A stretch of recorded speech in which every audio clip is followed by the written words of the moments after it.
In this demonstration video, we're going to compare a traditional hydraulic quick disconnect and Dixon's HT series flat face quick disconnect.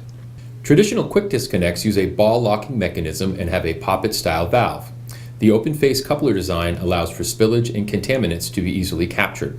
Fluid loss on a traditional 3/4 inch quick disconnect set is 9.7 milliliters. This large amount of fluid loss raises concerns for safety. Flat-face quick disconnects at Dixon's HT series incorporate a no-spill shutoff valve system on each mating half.